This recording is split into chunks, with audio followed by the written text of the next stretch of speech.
if you really are focused on that community piece, maybe you're slow traveling, maybe you're moving to different areas, you want your kids to have that consistency, that kind of rich, hands-on, real-world academics, mentors, and coaches who really invest in them, that accredited curriculum piece, if that's important, and, transcripts that could go anywhere with you.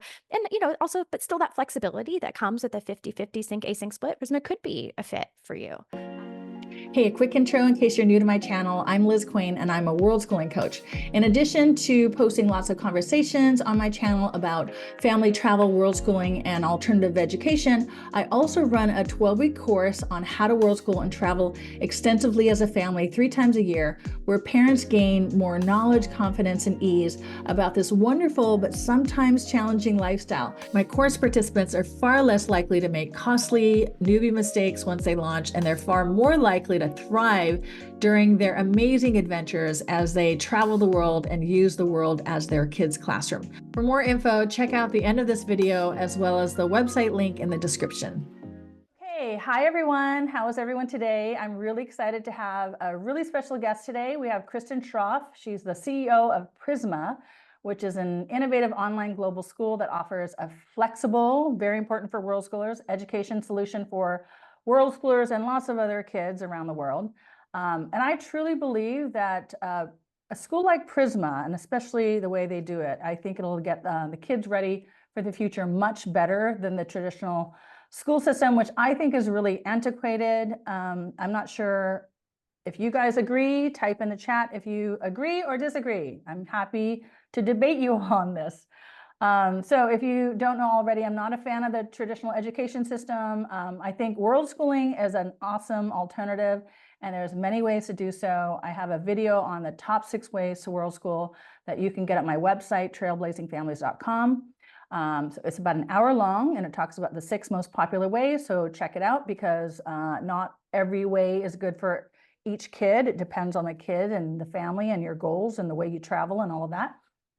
And I keep meaning to do a video on my thoughts on the problems with the traditional school system and post it publicly online. I have one in my course. I run a course 3 times a year on how to travel extensively as a family and how to educate, how to world school your kids. And that's actually 7 out of the 12 weeks is the education part. And the first part really talks about the problems with the traditional education system. And then, of course, I talk about all the solutions, which, again, online school is one of them. And so I will hopefully do a longer video, but I don't think a lot of parents who are aware of this until they start world schooling about how their kids are just so much better off. There's better ways for kids to learn and learn happily than keeping them in the confines of the traditional brick and mortar 4 walls of a school classroom, in the public especially, and even many private schools. So before we have Kristen share her solution for a better way for kids to learn, let me just share really quickly a few thoughts to set up the situation. And please type in the comments if you agree or disagree. The problem is a lot of parents, they may not be aware of the issues, especially if they're still in the system and haven't started world schooling yet. I think some people leave the traditional school system, or they don't even start to begin with, because they kind of realize that it's antiquated, it's not really setting up kids for success. And then others are in it and they're unhappy, and then they pull their kids out. Maybe it was during COVID and they started homeschooling or unschooling, or put their kids in alternative schools or online schools. There's so many options nowadays. But then there's other families who are just doing what they did, their grandparents, the great-grandparents. I mean, for years, for 200 years, people have been going to the mass education school system, and it was fine up until recently. I think it did a really good job getting getting us into the 20th century and getting the world, just so much more technical and innovative and all of that. But now it's a little bit different. I think a lot of people, they decide to world school because the parents are working online possibly, and they think, why are we just working at home? Let's go camping, let's go traveling, let's RV, oh, let's go to Mexico, let's go to other parts of the world. And then all of a sudden they're world schooling. And so they don't realize it until they get to that point. And I just think, nowadays in the age of the internet and a phone in everyone's pocket, rote memorization is so unnecessary. And there's still too much in the school system. Kristen, maybe you agree. And by the way, studies show that 90% of what kids are forced to learn, it gets forgotten soon after the test. So what's the whole point of forcing kids to learn this way, and all the stress and all the anxiety of quizzes and tests and GPAs and grade point average, all of that? What is the whole point of that? Also, student engagement is down. It's gone down from 80% engagement in kindergarten to 40% as a high school freshman. So what is that, 14 years old or something? So how are kids going to learn and remember things if they're not engaged, if they're not enjoying the learning? And just because some kids are good, obedient students and they have good short-term memories for quizzes and tests. I mean, I did fine in school. I got good marks and I went to university. It doesn't mean that they will be well prepared for the future. In the Atlantic magazine, an article written there claims that 53% of recent US college grads, and I don't know for the rest of the world, but at least for US college grads, 53% are either unemployed or underemployed. Their first jobs out of university are not at the level of their degree.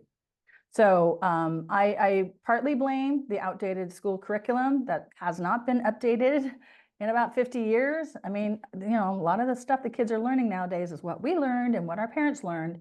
I think it's antiquated. It's not preparing the kids for the future.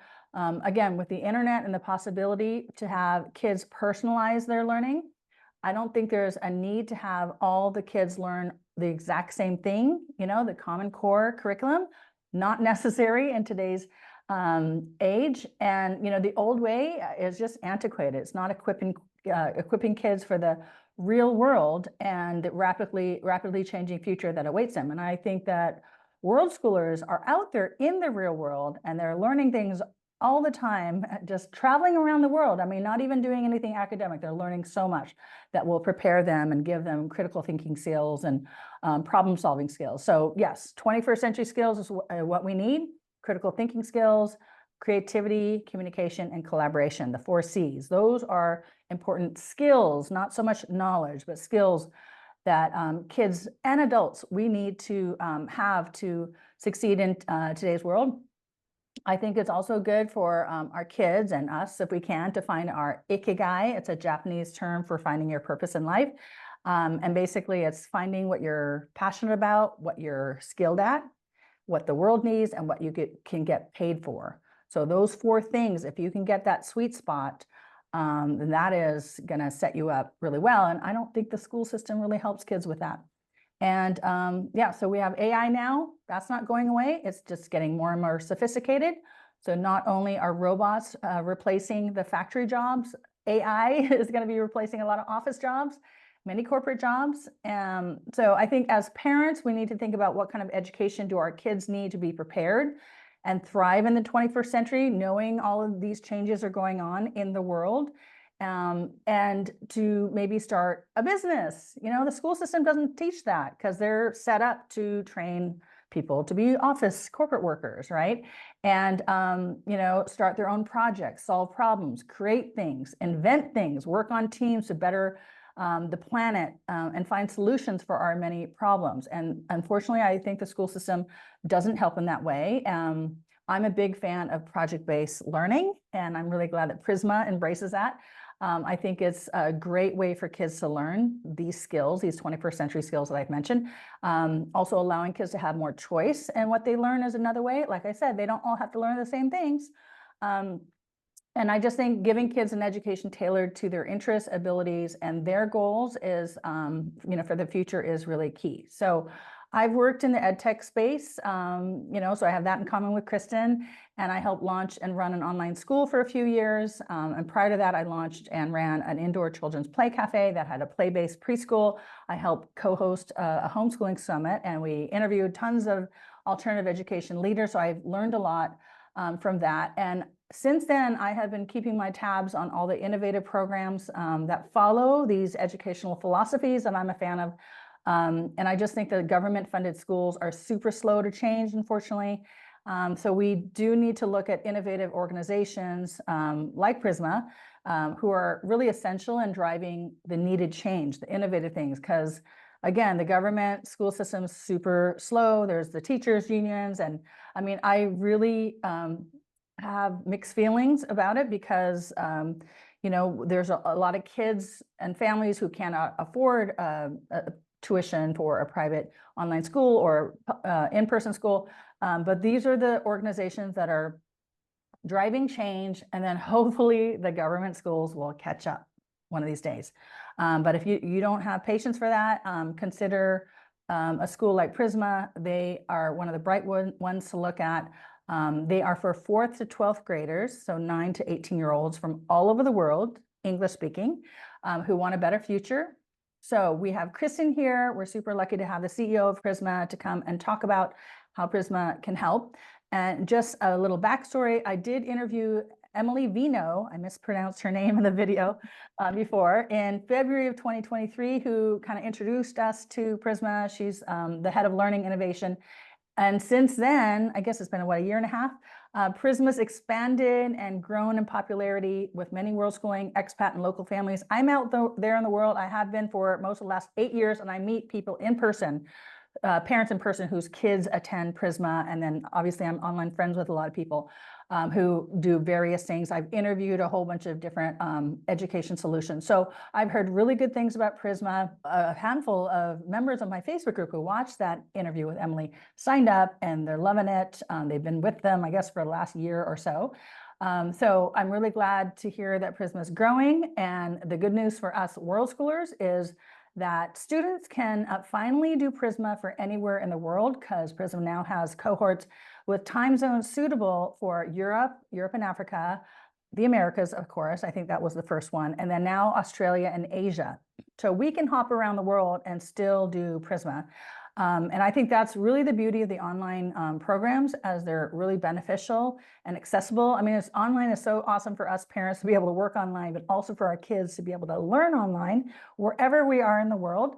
And not just world schoolers, but for expats and local kids around the world, wherever you live. And we don't have, it's the same type of education that you maybe spend $50,000 a year for a Silicon Valley private innovative school, but it's online and it's flexible. You can just get your laptop or whatever devices your kids have and learn. So that is my soapbox little rant about the school system.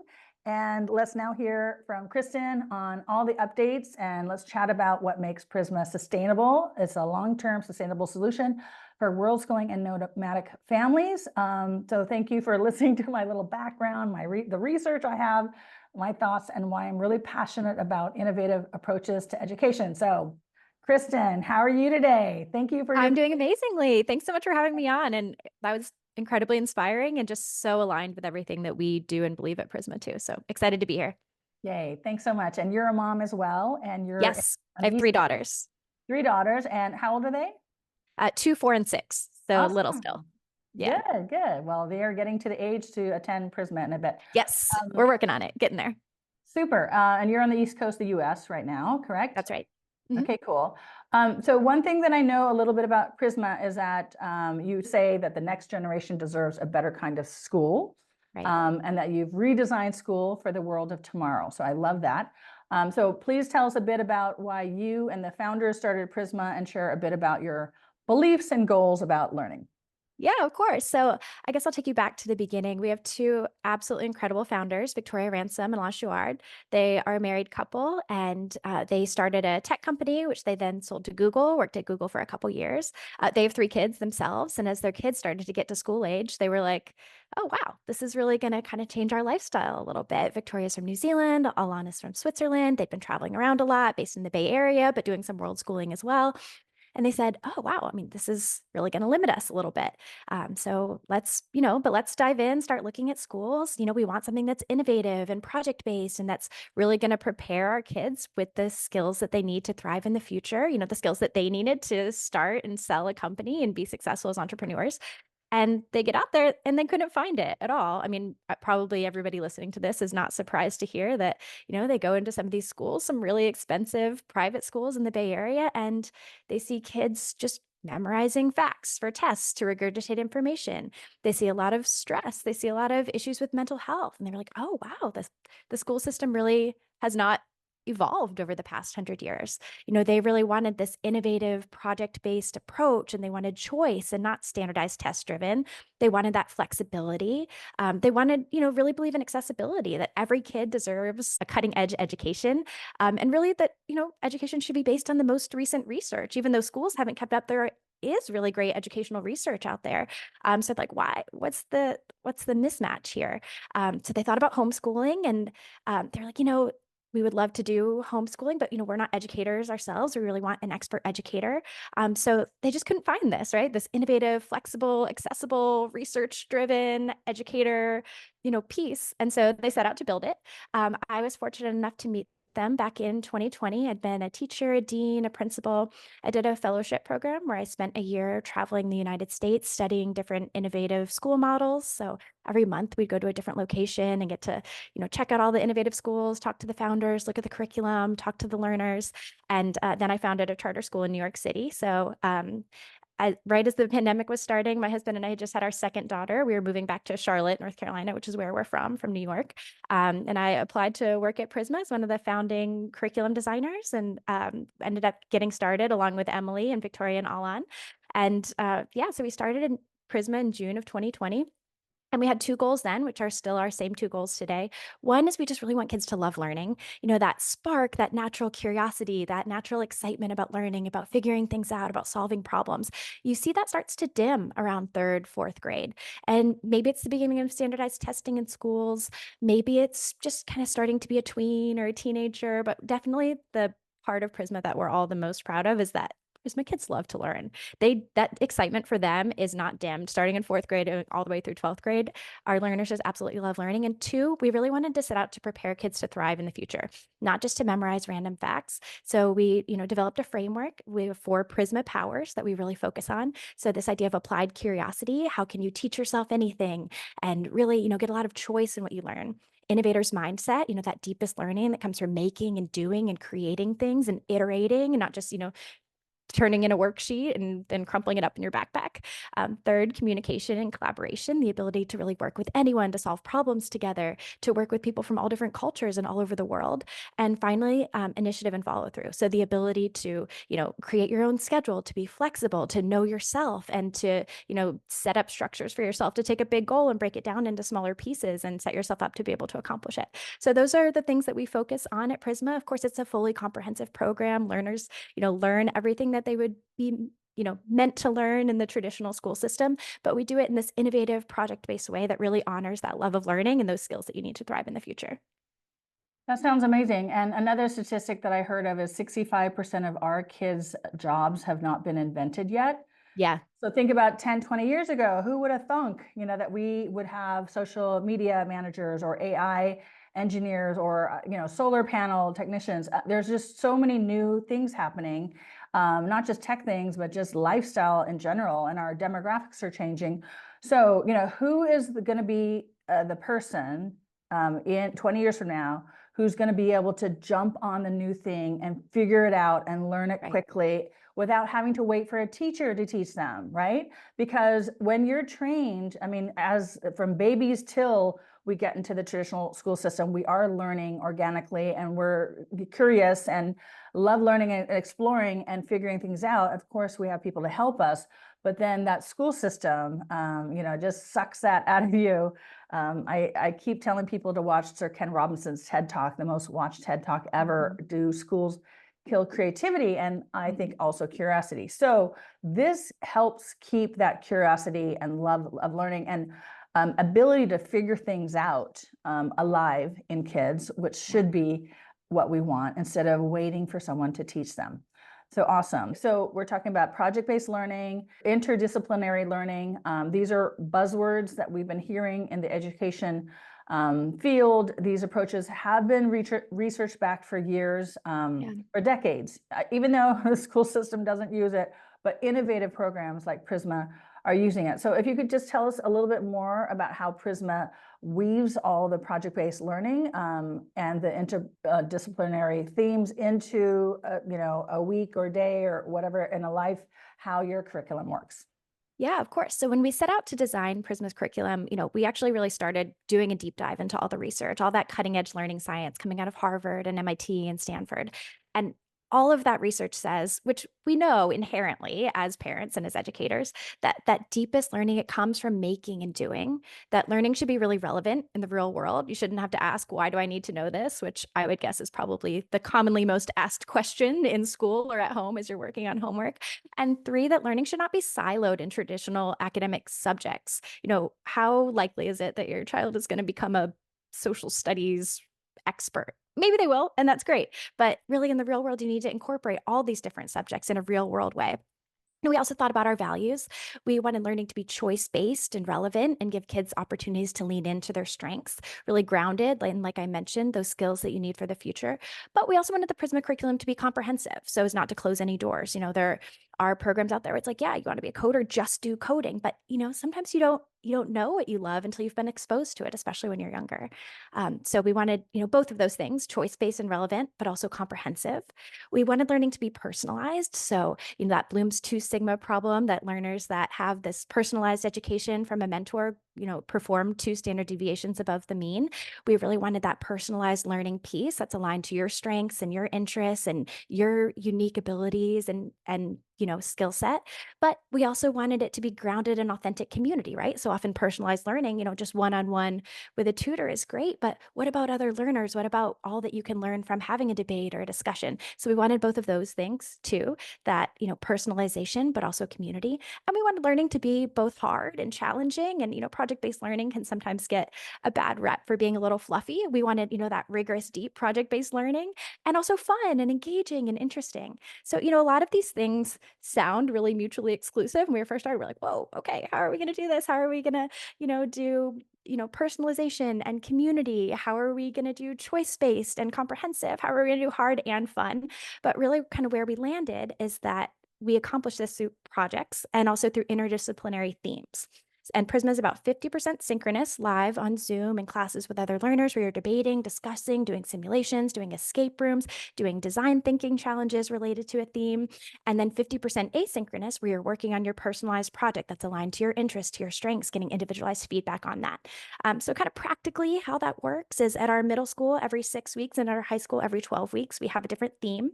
And the themes have the same competencies, right? So we did a theme called Cities of the Future, which really combines earth science and modeling and research. But, that can look a lot of different ways, right? Some learners said, I think in the future we're going to give up on Earth and go to space. So they were researching and modeling space cities. And other learners said, I'm really interested in green architecture and sustainable design and, saving the planet. So I'm going to design one of those really cool futuristic, green architecture buildings.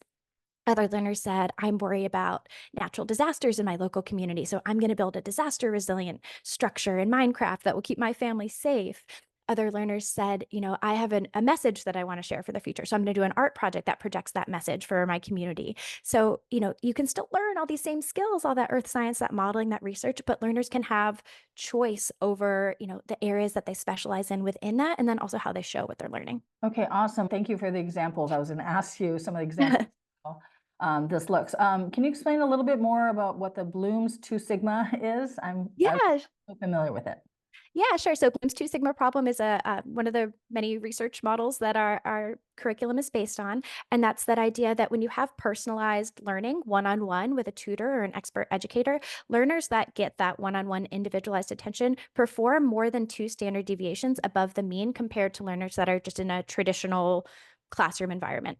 Of course, practically that makes sense, right? If you're one kid out of 35 in a classroom getting a math lesson that's maybe too hard, maybe too easy, maybe super boring, so you're zoned out, you're not going to perform as well as if you're with an educator who's really personalizing the learning to you. What do you need to know? Many homeschoolers in the world schooling community, it's so much more efficient when you're able to kind of do one-on-one and go faster.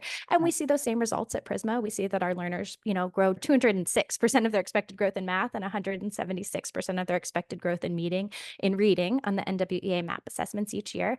But, What's not talked about with the Bloom's Two Sigma problem really is this like learner investment and engagement piece that's so essential. So we really find that providing lots of different options for kids and what they learn and how they show what they learned. Do you want to create a podcast? Do you want to code a website? Do you want to build a business? Do you want to write a book? Or do you want to build a model to show what you've learned? That also really increases the learning outcomes as well. So, it's simply and it's simple and it's elegant, but when kids are excited about what they're learning, when it's hard fun, they get into that hyper focus more, and of course they learn more. Yeah, my kids have had one-on-one or both of them because I have twins on one teacher learning, and it's really, really effective. I like how you blend both the kind of the group learning and Yeah. the one-on-one. Okay, so that's awesome. So there's a choice in learning, which again, when kids get to choose what they want to learn, they'll learn it with much more engagement, more fun, and they'll remember it more. And you take a mastery-based approach without a heavy emphasis on standardized testing. So how do you know that kids are learning if you're not relying on tests? And I'm guessing that some of your students are aiming to go to university. So Yeah. again, it's great to be able to choose what you want to learn, but then all of a sudden at 17 years old, you're like, oh, I want to go to university, and you haven't done math for years. So I'm glad that you at least, have all these options, but are not super strict about it. But still, you probably want to help them know if they're doing it well and possibly able to reach their goal of going to university or starting a company or whatever they're doing. So how do you do that? Yeah, exactly. So Prisma is a fully comprehensive program. So when we design the curriculum, we start with, all the standards and competencies that kids are meant to learn. And it's kind of a messy process, but it's a fun one. We take them all, we put them on Post-it notes, and we've got them on whiteboards, and we're kind of moving them around like, okay, what are the most interesting interdisciplinary ways that we can combine these outcomes? What are the different ways that we can provide both choice over what you learn and choice over how you show what you learned while still accomplishing those main outcomes? So learners work on projects within each 6 at the middle school or 12-week cycle. And they have a learning coach who's a dedicated coach who's focused on them, who only has 15 to 20 other learners, who knows them deeply, both as a person and as a learner. And these coaches are going into learners' projects every single day, every other day, giving them feedback, writing them comments, sending them little videos with ideas. They're, pulling them into small group sessions saying like, oh, have you thought about this? Or, hey, I really want to see you push your thinking here. Play devil's advocate for me a little bit here. Or, oh, I had this amazing idea when I was on a run this morning for your project. What do you think about this? And really going in and challenging them and personalizing that learning just to their level. So at Prisma, it's not like you're doing a project to get an A. You do a piece of a project, then you get some feedback, then you iterate. And, the kids always joke like, oh, revisions. But, there's no, like, because you're never done at Prisma. You're always going to get some revisions, and That's you're the always real going to keep world. working, getting feedback. And yeah, that's exactly the real world, right? So like along the way in their project, like I mentioned, we have these competencies that we have in mind that learners are meant to learn, and learners earn badges as they work through their projects. So for example, we did a theme last year called Playology, which was learning about physics and design thinking and entrepreneurship. So learners were learning about different physics concepts and then designing a toy that employed those physics concepts, and then learning about some of the kind of entrepreneurial aspects of being a toy shop owner or selling toys. So as they, started learning about the physics concepts, once they mastered those, they earned their, physics knowledge badge. Then once they, went through the user-centered design process and tested their toy and created a prototype and iterated and created another version of their toy, then they earn their design thinking badge. So they earn these badges that demonstrate mastery throughout, and they do these badge defenses, which are modeled after thesis defenses, where they have to say, these are the things that I was meant to learn, and this is how I showed what I was learning. And at the high school level, very similarly, we kind of lay out all the competencies that they're meant to learn at the beginning of the cycle. And every couple of weeks, they're reflecting, how are you doing on this competency? Where's your academic evidence? Where do you need more support? Okay. You're maybe a little light on electromagnetism as a competency. So how can we do a project that really incorporates that and like helps you, build that learning up? Learners also, in addition to the curriculum that we've designed, all learners at Prisma have an interest-driven quest. And it's just absolutely incredible what they come up with. We've got learners writing science fiction novels, becoming experts in piano, starting businesses where they're drop shipping earwax cleaners all over the country. And, there's all different kinds of things that kids come up with. And, maybe that's not the traditional type of academics, but it is things that are gonna set them apart, and that, they're gonna learn so many real world lessons from that as well. Those are much more appropriate to learn to get you ready for the future than memorizing a bunch of stuff and doing quizzes. All the things that you're saying, again, because I've worked in the online education space, I know that this is what works. But Yeah. what happens if you have students who are struggling, who because I think the vast majority, the way you approach learning will be very motivated and, they can work on their quests and all that. But what if you have somebody who's maybe been burned out from the traditional school system and it takes a while to get them to get engaged again? Because I've seen that, like kids who are younger Yeah. haven't been burned out as much. Sometimes you get a teenager who's just so burned out from the traditional school system. It takes a while for them to open up and realize that they have a lot of control of what they want to learn, and then finally they'll start engaging. But what happens if you have somebody who's just not either engaged or they're just academically, intellectually, they're just struggling with certain things? Do they get extra help? Yes, absolutely. So, I mean, the first answer to that is relationships. You cannot learn. I mean, it's like Maslow's hierarchy of needs, right? You need to feel safe. You need to feel known. You need to feel loved. You need to feel seen. So we always start there at Prisma. And that coach-learner relationship is just so important. As part of our application process, we meet with each learner and then we place them in a cohort of really carefully selected peers where we know they're going to make a ton of friends, where they're going to fit right in, where they're going to find people that have similar interests, similar maturity level, similar age level, a coach that's like really expertly attuned to working with them. And so it's just this like really nice social vibe. The coaches meet with learners one-on-one, getting to know them. And you're right. Sometimes kids come into Prisma and they're like, yeah, I'm just like not quite ready for this yet. And it has to start with the relationship. Okay, well, what do you like? What are you interested in? Okay, this is the competency. Like, here's the projects that, our curriculum team has designed. Maybe one of those doesn't work for you. Let's find a different one. Like, okay, you really like Minecraft. Let's build a model in Minecraft. Oh, you're really passionate about the environment. Great. Let's do an environmental advocacy project. And how can we tie that in? And how can we weave in those outcomes in a way that's interesting to you? And, we slowly build them up. Kids don't learn when learning is forced upon them in this kind of punishment-based model. They learn when they feel safe to take risks and to explore, and when they have relationships with other people. It's I mean, it sounds easy. It's not, but no, but it's the traditional system. I mean, the teachers are doing the best job that they can, but they have a big, classroom of 30 kids, and they're right. so much of what they do is trying to control and order and get things done efficiently, and it doesn't lend time to have that one-on-one coaching type of relationship with each student, which is too bad. Susan's asked a really good question. She said, "Hi, it sounds amazing. Why does it not start younger? I would love our 7-year-old to start today. And where should we teach her in the meantime before she turns 9 and can start? We have different programs for younger kids."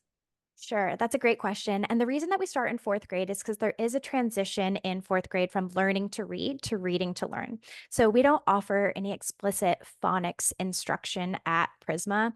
And so we started there in fourth grade because, you need to be able to read, to learn, to engage in the curriculum in that way. Not to say we won't go younger, at another time. But I would really say for learners that are below that level, I just really focus, getting to that point where you can learn to read and then start to explore your interests and dive into that. So yeah, right. that's good answer. Susan, I have a course on how to world school kids of all ages. And my advice for kids younger than that is just focus on play-based learning when they're toddlers, preschool age, early elementary school age. And the kids just learn so much from playing. And if you're world schooling, Susan, let me know if you're world schooling yet, or if you're, if you're at a stationary place. There's homeschool groups or unschool groups, there's co-ops, there's alternative schools, play-based course kind of schools. Those are all great for younger kids. And there's studies that show that, like in Germany and a lot of the northern Scandinavian countries, they don't even push academics until the kids are 7 or 8. And everything's very much play-based early on. But of course, if you want to have kids be able to join Prisma, try to get them to at least read some, and by the time they're 9. So that's a great question. And then Izzy asked, kind of similar to what I had, sort of. She said, "What happens with children with ADHD or special needs, and children who should be in an 8th grade level, but only reading really at a 3rd grade level or something, and are still trying to catch up on being able to read or do math?" Yeah, that's a good question. I mean, one of my girls has ADHD, so and her fraternal twin is more neurotypical. So it's been really interesting to raise them because they were at different levels of reading and other things. So what do you do with kids with special needs who join? Because I do know a good number of kids on the spectrum or with ADHD, they do well on online school and some don't. So I think it depends on the kids. And some, a lot of them do really well world schooling out there in the world, I might add. But yeah, Kristen, what do you think about that? Yeah, definitely. I mean, of course, like you said, everything really depends on the kids. We find that Prisma is a really great fit for kids with ADHD because of that choice-based element. Well, if you're not super familiar with ADHD, you might think like, oh, they just get distracted every 2 seconds. But actually, a very common feature of ADHD is that hyper focus, right? Like, oh, like this is the thing that I want to do. I am like locked in on my Legos, or I'm like locked in on, this other thing that I'm building or making or doing. And then also the hands-on nature of Prisma. So by kind of inherently having a lot of choice baked into our program, we find that kids are almost always able to find something that's going to like get them locked into that hyper focus. And just giving them that opportunity to choose what they're going to do. And also, in a virtual environment, you can like get up and walk around. Prisma's only 50% synchronous, 50% asynchronous. Kids are not on Zoom for 8 hours a day and back to back to back classes. We build in breaks. Our workshops are pretty short. The longest is ever an hour. And even in those hour-long workshops, we build in brain breaks. So there's opportunities for kids to have movement and get up and move around and get out into the world. If you want to, walk in circles around your desk while you're, doing a debate with other learners, no problem, right? You don't have to like sit still in a classroom. In terms of academically catching kids up, that's one of the benefits, again, of that 50% synchronous, 50% asynchronous. When learners are synchronous live together, they're focused on those communication and collaboration skills, debates, discussions, simulations, escape rooms, design challenges. And their asynchronous work, that's super personalized just to them. So maybe it's at a different level than other learners who are in the 8th grade. Maybe if you're doing math at Prisma, just because you're in 8th grade doesn't mean you need to be in 8th grade math. Maybe it means you need to be in AP calculus. Maybe it means you need to be in a kind of 5th grade math. And we've got a custom math plan that we're kind of working towards, depending on your goals and your family's goals. We have learners that are, I want to do 2 years of math in 1 year. Cool. We have learners that are like, oh, I really just kind of want to fill in some foundational gaps that I think I have this year. Also fine, right? We can create these kind of tailored asynchronous math plans for each learner and get them in a live session that aligns with what they're learning at any given time. Now that, we've got a bit of scale, so we've got lots of different math workshops going on there. Is there any part of that question that I didn't answer? No, I think it's good. Because again, I've just seen so many homeschoolers, unschoolers, world schoolers, alternative school kids like catch up on things, especially if they do it in a fun way, and maybe they're behind on something because the way they were taught before was a really boring, non-engaging way. So it is possible to catch up. We've got a couple more questions. Yeah, throw them at me. Nelia saying, with mastery-based learning, does that exclude formal A to E, or I guess A to F grading? And do you find students learn better without formal grades? And I have a question. Maybe later you can explain like the transcript and something for university because you are accredited. Yeah. So what do you put grades on there or not for that purpose? Sure. So that's actually a different answer at our middle school than our high school. So our middle school is our 4th through 8th grade program, which is entirely mastery based. So like I mentioned, learners earn those badges, the foundational physics knowledge badge, the design thinking badge, the literacy, craft and structure badge, their, 8th grade math slope badge, for example. And those we then put onto a transcript that is like laid out and it says, okay, this learner has earned these badges in these areas. It's very easily readable if, learners are to go back into a, traditional school system in any way. We've never had any issues with that. Had learners get accepted to all types of schools after Prisma. So that's how it works at the middle school level, is earning those badges along the way. You can also earn badges with distinction. So we've got different opportunities as they're working on their projects. Here's where you can go above and beyond, or they can justify it themselves. Like, I think I really went above and beyond with my design thinking in this badge because I did 5 different empathy interviews and I only needed to do 2, or I really iterated a lot here. So I think I've earned this badge with distinction, and that also will pop onto the transcript as well. At the high school, it does work a little bit differently. We actually started our high school 2 years after we started our 4th through 8th grade program. And the reason for that is we wanted to do a ton of research on. Of course, you can't get any like level of education wrong, but you really can't get high school wrong. You don't want to close any doors for learners. That's always been so important to us. We interviewed hundreds of college admissions counselors and people that work with learners that go on, different non-traditional paths, and really trying to get a comprehensive understanding of, okay, whatever doors learners wanted to next, how can we make sure every single one of them remains open to them? And the biggest thing we heard from college admissions counselors is like, listen, I'm going to look at your application for 2.5 minutes, 3 minutes max. So it's got to look pretty normal if in order for us to, move forward. So the way our high school transcript looks pretty normal. Like a traditional high school transcript, you'll see different courses and a A to F grade level. But the way that we arrive at that is really non-traditional and aligned with our values. So like I mentioned at the high school at the beginning of each session, each 12-week session, which is the deep dive, they have competencies that they're meant to master. So for example, in the physics one, it was, iteration and design thinking, but also electromagnetism, thermodynamics, stretching my physics knowledge here, but, forces in motion, for example.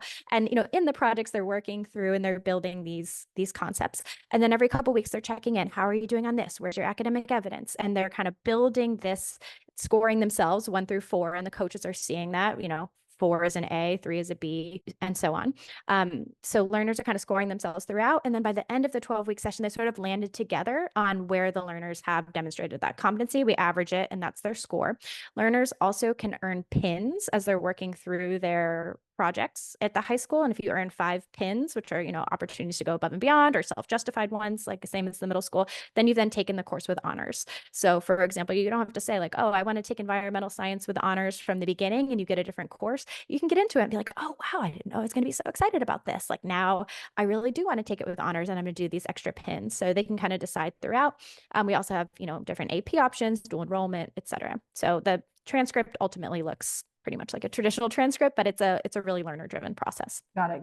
Okay. We've got a couple more questions, but I want to jump to a couple because I think we're going to talk about these, what they had to ask in a second. Sure. So when I interviewed Emily Vino, Prisma's head of learning innovation, you guys were only in the Americas and European time zone. Right. So you had, I guess, the live synchronous workshop times. They weren't compatible with people with Worldschooler's travel plans if they wanted to go to Asia, Australia, Eastern Europe. So what has changed in the past year? Sure. So in the past year, we have grown a lot, which is exciting and are a lot more accessible to world schoolers. So we've always said from the beginning, there are lots of programs that are just growth, like grow as fast as we possibly can, get as many students in the doors we can. We have never been like that. We've always really said quality first and growth second. So we've really wanted to get our program super solid, get all of our systems correct first. We launched our high school, as I mentioned, 2 years ago. And so then this past year, we were like, okay, we're ready to launch in East Asia, Oceania. So we launched our first EAO, East Asia, Oceania cohort in this past January. And then we'll have, we've always been able to accommodate learners in Western Europe because they could join our cohorts that meet East Coast time in the morning, kind of late afternoon, West Coast time. But now we're going to have a cohort that meets in the morning, Western and Central European time. So we'll be able to be kind of fully global. The way it works is learners are placed in a cohort and we've got 5 different cohort time slots that work. So some of our world schooling families choose to stay with their same cohort of learners and coach as they travel around the world, and they just do it either earlier or later. Other families like hop between cohorts and they know everyone at Prisma at this point, and we're flexible. Whatever you want to do is great. Okay, that helps so much. It's hard to take a class at 10 p.m. at night, wherever you are. It is. Okay, let's talk about online school. People's imagination of online school really took a damper when COVID happened, and the public schools and even the private schools were doing such a bad job with doing online school. So, I think a lot of the teachers didn't know how to do it, and they would just get like a blackboard behind them and write on it instead of using the whiteboard on Google Classroom or whatever. And they just were still lecturing to kids and wanting them to be there hours a day, and it wasn't interactive. So let us know how you guys do things differently. Because I feel like a lot of people say, oh, we tried online school during COVID and it was a disaster. And we have to do in-person learning. But there's so many advantages, I think, of online learning that parents may not be aware of. So share with us. Yeah, actually, as you said that, I remember there was one piece of the previous question about catching kids up that I meant to mention, which is that there's so much, with tech, and being online, there's so much that's really inherently accessible for learners with dyslexia. You can do text to speech or different options that, you can use with tech, options.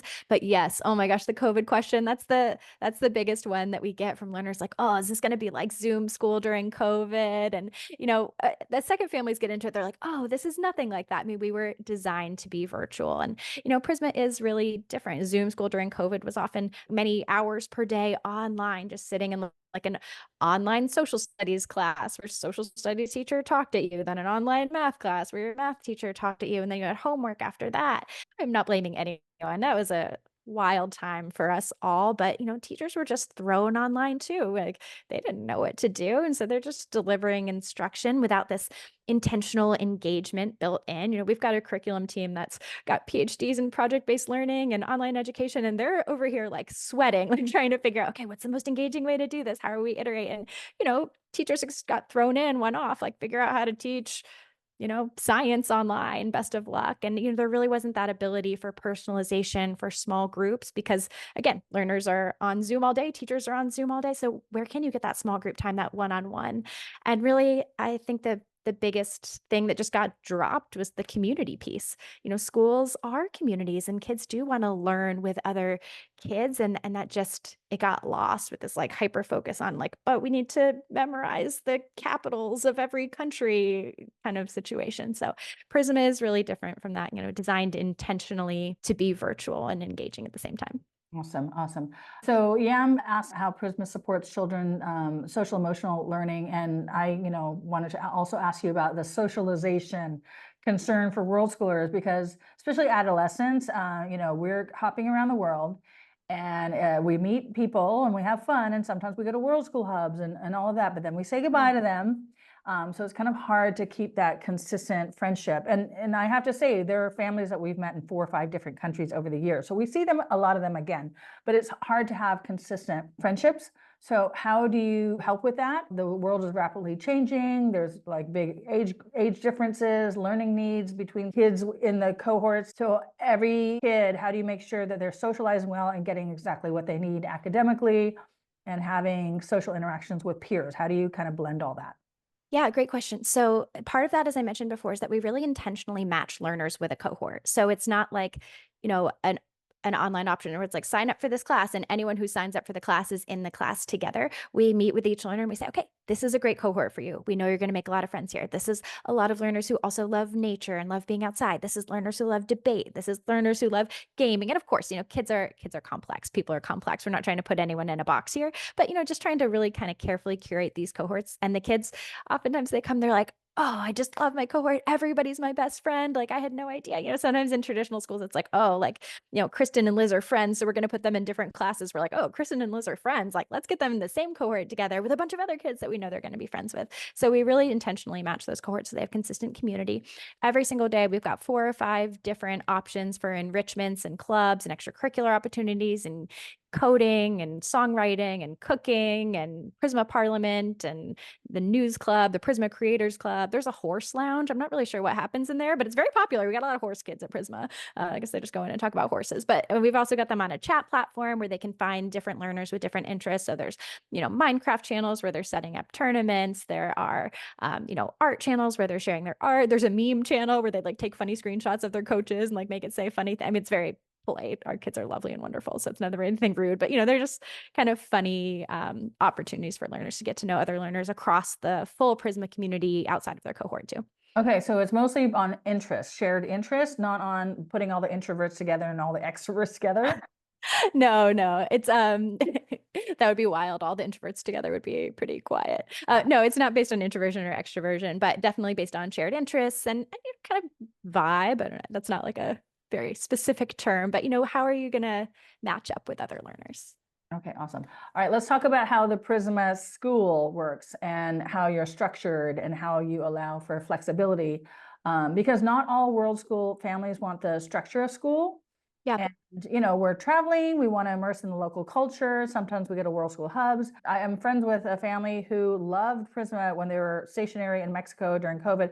And then they went to a ski place and they were like busy skiing all the time and doing all these activities. So it was hard for them to keep up on Prisma. So what's the structure? How much flexibility do you have? Because some families love to slow travel, others fast travel. So how does this work for different types of world school families? Yeah, sure. So like I mentioned, Prisma's, that 50% synchronous piece is about 2 hours or so live on Zoom per day, like a 30-minute stand up with your cohort where you're getting to know other learners, a math workshop, and those are Monday through Thursday, a math workshop 3 days per week, and then an hour-long workshop. And we try to chunk that together so families can then, be off in the world or, working on their projects and have that flexibility. But, if Prisma's a fit for your family really depends on your goals, right? And that's one of the things I definitely learned in my experience of traveling the country studying innovative school models is that schools should be designed for specific users, not this one size fits all thing. And so Prisma is not for everybody. If you are fast traveling and you just want to be in the culture and not tied down by anything, like go for it. That's amazing. But Prisma might not be for you because of that focus that we have on community. The only way to build relationships with people is by being with them and engaging with them. If this is your one big year to travel, and of course, like so much rich real world learning is going to come from that. And you're like, no, let's just kind of take a break from school in general, and maybe you're going to unschool, or maybe you just want to kind of check the bare minimum of boxes and not that worried about it, which is also totally great. But Prisma might not be for you then, because our projects are pretty rich and in depth, and allow a lot of exploration and learning there. But if you really are focused on that community piece, maybe you're slow traveling, maybe you're moving to different areas, you want your kids to have that consistency, that rich, hands-on, real-world academics, mentors, and coaches who really invest in them, that accredited curriculum piece, if that's important, and transcripts that could go anywhere with you. And also, but still that flexibility that comes with a 50-50 sync async split. Prisma could be a fit for you. And we find our families that are world schooling, and even our families that are not, often do kind of Prisma light and Prisma heavy days, where it's like, oh, like Monday through Wednesday are our Prisma light days, where we're just popping onto the live time if we can. Then not stressing it too much. And then we have 2 Prisma heavy days where we're really kind of super hyper focused and moving ahead on our projects. That's great. The workshops are also recorded. We don't take attendance. You're not in trouble if you don't show up to anything. And, the coach support, you can always schedule at any time. But really, it just comes down to your individual's family's goals, and, your goals for your kids, and what you want.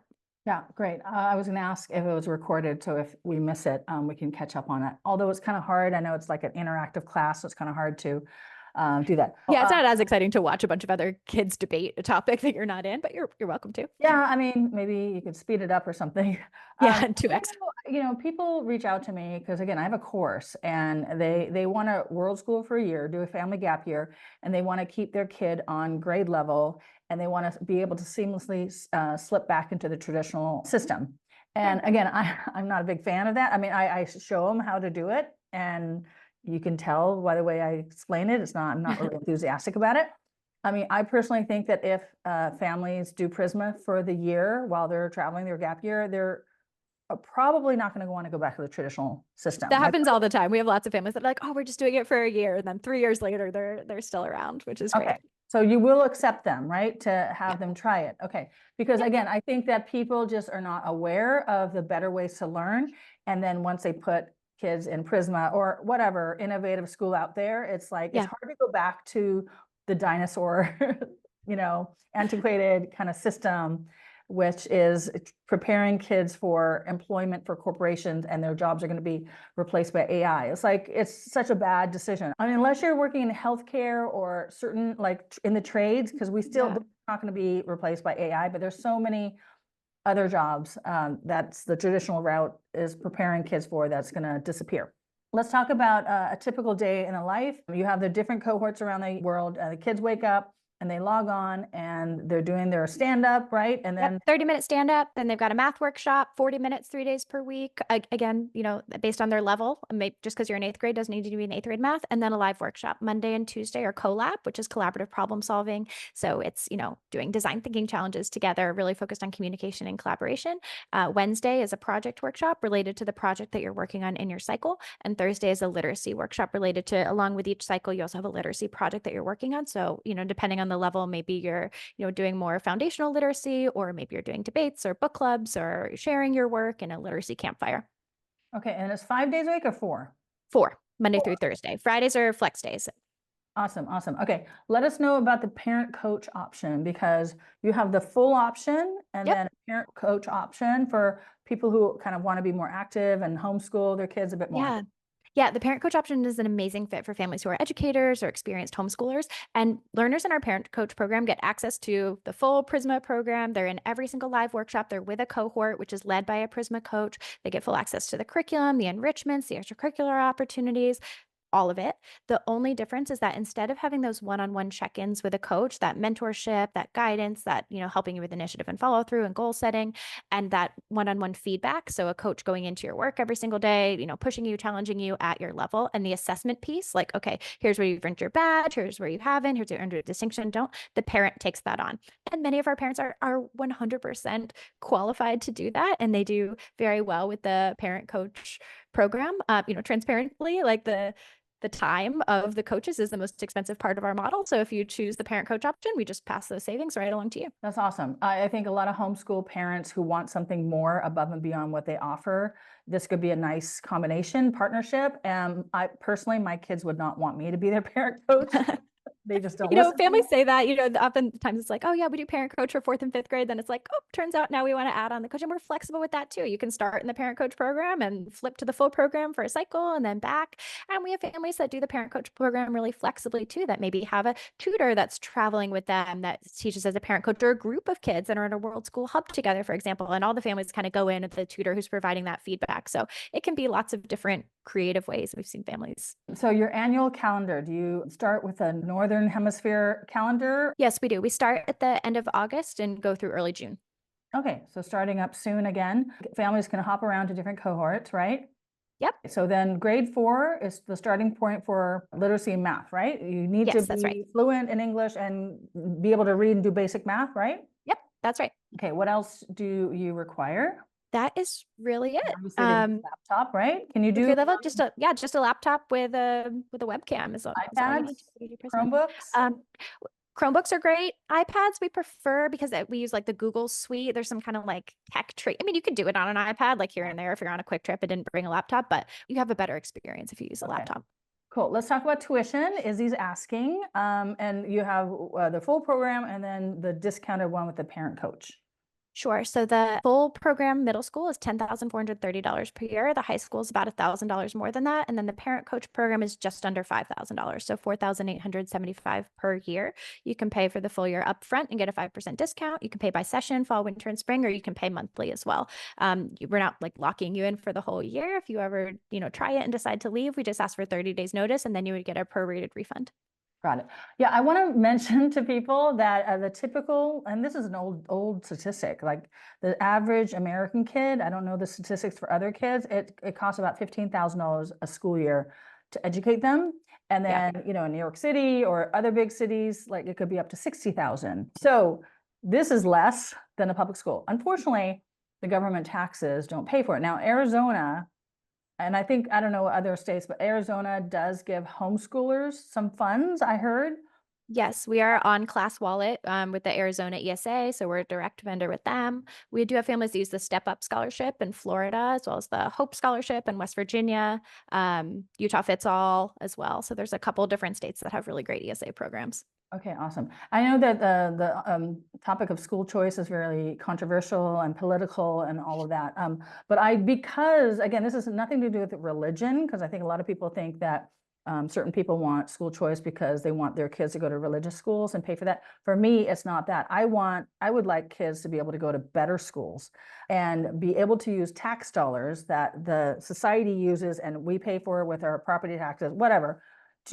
I wish we could have more flexibility and control of where those dollars go versus the only option of putting kids in the antiquated government school system. So maybe we all need to just campaign to our state education board to get that. Awesome. So I'm going to put in the chat the best website for world schoolers is Join Prisma, Learn from Anywhere. And there's also a discount if you use the code Trailblazing, right? Kristen, yes. 10% off the deposit. Yes, 10% off your deposit with the code Trailblazing. That's awesome. Right. And then I'm going to put in also where you apply. And then you also have a only limited number of high school spots. Can you mention that? Yes, so we are capping our high school at 110 learners this year. We are at, I believe, 103 as of this morning. So 7 more seats in our high school. And then we fill our middle school cohorts on a kind of first come, first serve basis. So we've got 9 different middle school cohorts. 3 of them are already full, but there's still opportunities at different time zones. So yeah, we've got, 2 to 5 seats left in several different middle school cohorts for this year. And we fill them throughout the year too, but if they get full, then they can't be joined. We Awesome. really do take that cap for the learners and coaches seriously. We don't want groups of 45 kids all together. Yeah. Awesome. So Yam had asked earlier, he applied at Prisma, sent a Great. song in. So we have teachers that sometimes watch us. What is the best place to apply since you're growing? I'm guessing you're Yes. going to be growing your staff. Yes, it is a very competitive process. Every time we post a job, we get, more than 500 applicants, sometimes overnight. We've got a lot of, the model really resonates with educators. People really believe in this. This is the best way to educate kids. So we don't have any open positions right now, but anytime we do, those are available on our website. It's a, pretty quick application process. We review it. We do ask for a video. I did see that. I saw that song and hope that we do have an open seat soon for you. Okay, awesome, awesome. Yeah, it's so funny because I've had teachers take my How to World School course, and they're like, so much of what you're sharing, Liz, we learned when I got my master's in education, but I couldn't use it in the classroom. So Yeah. I know that these innovative schools are really attractive to work at for educators. So wonderful. One of my last questions is there's lots of online opportunities out there that have popped up, especially since the pandemic, but even beforehand. How's Prisma different from the other options, like the traditional options and some of Yeah. the more innovative ones? I've also interviewed Sora and School of Humanity and Socratic Experience. I obviously interview the ones that I like, that I think are good for world schoolers and also just are innovative and not traditional. So how are you different from those programs as well as the traditional online? Because a lot of the schools online, a lot of public schools have an online option nowadays. Yeah, it's so funny. Now that oftentimes when we're talking to families that are considering Prisma, it's like they've got this spreadsheet that they're filling out. Like, okay, here's the questions I got to ask, and here's this matrix that I'm compiling to compare all the different options. There's lots of online public school options that are, just watch this video that's been recorded and answer these multiple choice questions and just kind of keep it moving. Can be kind of surface level, and they're lacking that community piece. But, if you want the ultimate flexibility and again, just are kind of focused on your world schooling experience and fine with the surface level, those are great. There are other public school options that do have a synchronous component, but they're often very lecture based, or you're on Zoom all day. So you kind of lose that flexibility piece and also the innovation piece. Our curriculum really is, like I mentioned, our curriculum team blows me away. Anytime I meet with them, they're like this endless well of creativity. So our curriculum you cannot find anywhere else. It is one of a kind, really designed to balance all of those needs, that, both personalization and community, that choice, that interest, that hard and that fun. So that's definitely something that's special about the Prisma program, kind of our proprietary curriculum there. Our coaches, like I mentioned, we hire less than 1% of all the coaches that apply. They really are absolutely top notch. We also never lose coaches. 100% of our coaches are coming back. 100% of our full team is coming back year over year. We really don't lose people. It's just a really beautiful and lovely community to be a part of. We are not venture backed, like a couple of the other innovative options are. So, that can be where there's this real hyper focus on growth and a lot of pressure. And so we don't have that, fortunately, which is really nice. So we're able to, kind of keep it small and keep that hyper focus on growth, and also really invest in the people that are part of the team. And, all of our coaches are full-time employees who are, have benefits packages and happy there. So it's not this kind of rotating cast of characters. So that's something And else for that makes us really somebody who special. helped launch an online school, and I was there for a few years, they didn't have a lot of those wonderful things that you're mentioning for team members. So I really appreciate that. I think that when you have a happy staff and you're growing smart, not just too fast, and you don't just change everything, but little iterations and improvements, and Yeah. really focus on the students and the families. That is I think the ticket to just positive growth and being Yeah. sustainable. And it's good for the families that join, because if you slowly grow and you get more people, then there's more offerings for the students, the Right. bigger you are, but then you don't want to be too big too fast. Yeah. It's a Wonderful. balance. Good. Well, again, I just keep hearing great things about you guys, and I really happy to just showcase you here. And remember, everyone, check out the links. I mentioned Trailblazing for a 10% discount off the deposit. Yeah. Is there anything I forgot to ask you, Kristen, that you want to mention? And I'm just No, that was really comprehensive. I feel like, there's still so much to say. So, if you want to learn more, check out the website or come meet with us or come visit. But It's so hard to explain this, but it's just such a beautiful, lovely community to be a part of. We have this amazing parent community that is planning events and has virtual, meetups and coffee chats with each other. So it's a parent community in addition to a learner community. We've got a map where I was talking to a family the other day. She's like, "Oh yeah, I happen to be in London and I looked on the map and I got coffee with another Prisma mom." And Nice. it's just this amazing community. When we first started, we were like, "Oh, cyberbullying, what if it happens?" And like that has never happened. Our kids are so lovely and wonderful and supportive and kind and inclusive. And yeah, I mean, you got to join it to see it, I guess. But Yeah. yeah, it's And I have it's to really say, beautiful. again, I have a whole talk in my course about bullying in the school system and how I think it's set up because of the way the school system is set up. And you don't see that in the world schooling, homeschooling, unschooling communities. And I'm Yeah, guessing it's just not in there. Prisma communities because it's not a competition, it's collaboration. And Yeah. the kids are learning that it's good to get along with others. One last question. Simona's asking, are you a direct vendor for Step Up PEP? No, we're not a direct vendor for Step Up. It's a reimbursement process that you need to go through. But, if you can, yeah, we have special receipts that we give you for your reimbursement through Step Up. And we have lots of families that do Okay, that. what state is that for? What area? Florida. Florida. Okay, awesome. Wonderful. Okay, well, thank you so much, Kristen. I really appreciate you sharing all this great information, and we will get in touch with you and check out your website. And I'm sure you have an email that people can reach out to you. Yes? Yeah, they can email me directly. It's just Kristen, Kristen, at joinprisma.org. So you can reach me there. Okay, thanks, Kristen. Yeah, thanks so much for having me on, Liz. This was great. Hey, thanks for watching. I'm Liz Quain. My twins and I have been traveling and world schooling for about 7 years, and I'm happy to share our experiences. Make sure to check out all the other videos on my channel. I have a playlist of interviews of fascinating world school families and service providers who share lots of info and wisdom about world schooling, traveling, and the digital nomad family lifestyle. If you're new to world schooling or have recently launched and are struggling because you're kind of winging it, if you need some help, I do have a super comprehensive 12-week program on how to world school and travel extensively as a family. I share lots of info on travel logistics, where to go, how to find community, how to immerse yourself into local cultures, and the variety of ways to educate your kids while traveling above and beyond homeschooling them yourself, and much, much more. Make sure to watch my free 2-hour masterclass on how to become a world schooling trailblazing family. That is a great way to learn how to get started. I'll include a link in the description with more info. Thanks and happy trails.